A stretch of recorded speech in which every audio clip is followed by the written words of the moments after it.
बाजीराव मस्तानी 2015 में आई एक बॉलीवुड फिल्म है जिसमें रणवीर सिंह, दीपिका पादुकोण और प्रियंका चोपड़ा की मुख्य भूमिका है। फिल्म की कहानी 1720 की दिखाई गई है, जब छत्रपति शिवाजी महाराज के न्यायालय में एक नए पेशवा की जरूरत होती है जिसका पद एक प्रधानमंत्री के समान हो। अंबाजी पंत एक नौजवान बाजीराव को नियुक्त करते हैं। उन्हें एक परीक्षा के तौर पे बाजीराव को एक मोर के पंख को चीरने के लिए कहा जाता है और वह इसमें कामयाब होता है। उन्हें पेशवा का खिताब पेश किया जाता है। 10 साल के बाद उनकी बीवी काशीबाई से मिलने उनकी विधवा दोस्त आती है जिसके पति को जासूसी करने के लिए मार दिया गया था। वह उसे कहती है कि जैसे वह अपने पति के लिए तड़पी थी वैसे ही काशीबाई बाजीराव के लिए तड़पेगी। फिल्म आगे बढ़ती है। बाद में हमें दिखता है कि सिरोंजा की तरफ से सफर करते हुए एक दूत बुंदेलखंड में आकर बाजीराव को घुसपैठियों से बचाने के लिए मदद मांगती है। वह खुद को हिंदू राजपूत राजा छत्रसाल की बेटी बताती है। उसकी खूबियों से खुश होकर वह उसे अपनी फौज में भर्ती करता है और अपनी फौज की मदद से वो घुसपैठियों को हरा देते हैं। छत्रसाल को बहुत खुशी होती है और वह बाजीराव को अपने साथ होली खेलने के लिए बुलाते हैं। इसी दौरान मस्तानी और बाजीराव को एक दूसरे से मोहब्बत हो जाती है। वह उसे अपना खंजर दे बैठते हैं। वह इस बात से बेखबर थे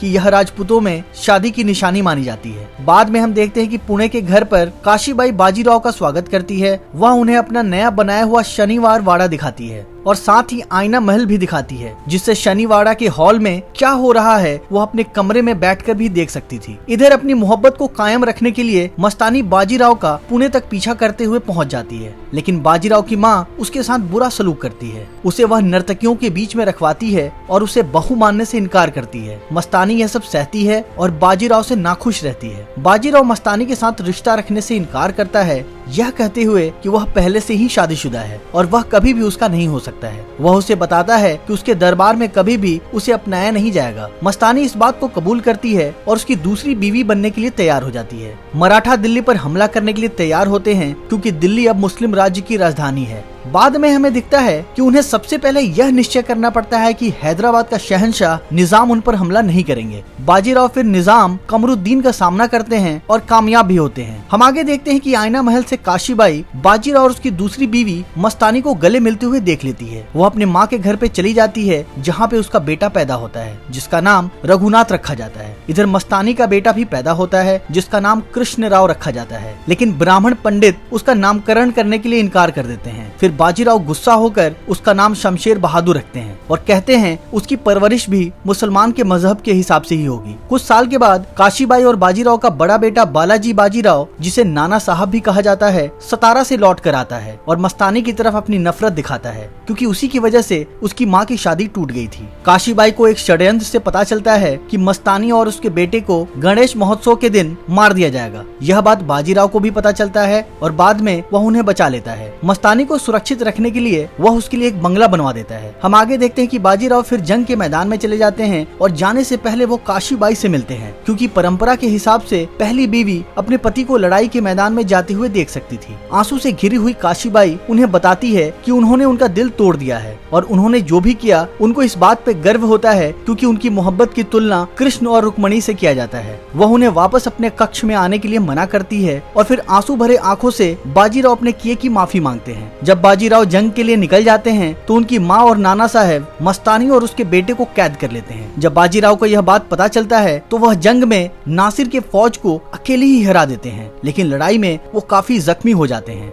हम आगे देखते हैं कि बाजीराव अपनी मृत्यु शैया पर हैं और काशीबाई उनकी माता को चिट्ठी भेजती है कि मस्तानी को कैद से छोड़ दिया जाए ताकि बाजीराव के हालतों में सुधार आ जाए। नाना साहब वो चिट्ठी जला देते हैं। बाद में हम देखते हैं कि बाजीराव अपनी बीमारी की वजह से मर जाते हैं। फिल्म के आखिर में दिखाया जाता है कि काशीबाई बेबसी से उनकी मौत को देखती है और उसी समय मस्तानी की भी कैद खाने में मौत हो जाती है और यह फिल्म यहीं पे समाप्त होती है। सो दोस्तों, मिलते हैं नए एपिसोड में। Till then do like, share and subscribe my channel. See you soon.